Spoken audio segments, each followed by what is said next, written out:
We're here in the Bethesda booth, and it's loud and great. And we are here with Andreas, who is on the dev team for Wolfenstein: The New Order. And we just saw the demo. Looks pretty crazy. It's pretty crazy. It's a story-driven first-person action adventure, and it takes place in the 1960s in an alternate history setting where the Nazis won World War II and have now taken over the world. That would explain that Lady Fuhrer. And the 60s music in the trailer I saw. It's a really good trailer, by the way. Yeah. So we look at it as a journey the player can take together with the main character, Blazkowicz. He wakes up after 14 years of coma, and he wakes up in this world and he realizes that everything he knew are now gone. It's now gone, and his country is lost, the entire world is lost, democracy is dead. So the player will kind of join him on a journey discovering what all this means, what it means for the people living in the world. What does it mean that the Nazis won the war? What does this global Nazi empire actually mean for the people living in the world? Alternate history games are really interesting to me because I like to see interpretations of how a new world order would be. Can you tell me a little bit more about this world? So democracy is gone. It's a world of tyranny.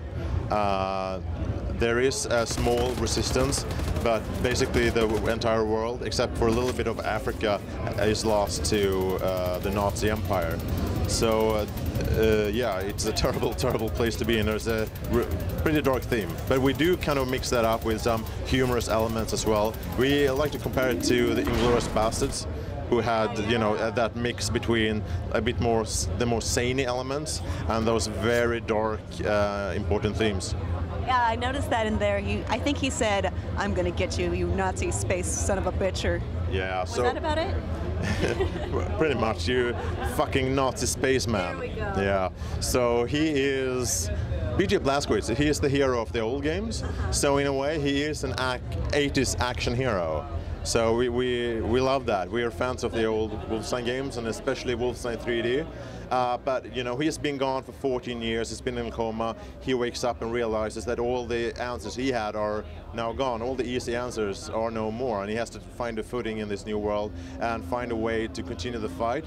So I think that gives him quite a lot more depth than he has had before as a character. So yes, he is a Nazi kicking machine. But he's also a real character this time around with more depth. We play a lot with the retro sci-fi theme. That's really important to us, and that means, this is the 1960s.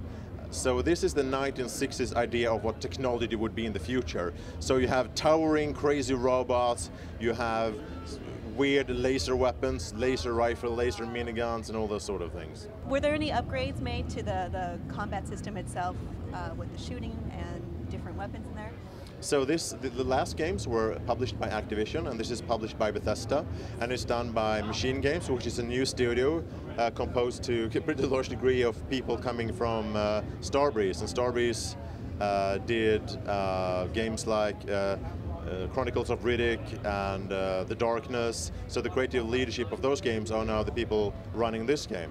So I think we took a lot away from those kind of systems, and the kind of physicality and immersion that was really important in those games. That's part of the DNA of what our studio is. So we've looked more to who we are as a studio when we built our combat, more than maybe what the previous games did. But saying that, it's also very important to understand what we think Wolfenstein is, and that is the super intense, fast, immersive combat, and the David versus Goliath theme, Blazkowicz against the Nazi army, and this time around, Blazkowicz against the Nazi empire of the world. So this is a very different take. Do you think fans of the old Wolfenstein will be able to catch on very quickly and find something that they relate to, but also maybe something different? It's Blazkowicz, it's fighting Nazis, it's Wolfenstein. It's fighting Nazis. What more do you want, lady? That's awesome. All right. Well, how soon can we see this out? The game is released the holidays this year on PC, Xbox 360 and Xbox One, and PS3 and PS4. All of them. All of them. All of the consoles. All right. Well, we'll look forward to your domination of all the consoles. Thanks so much for talking to us. Thank you very much.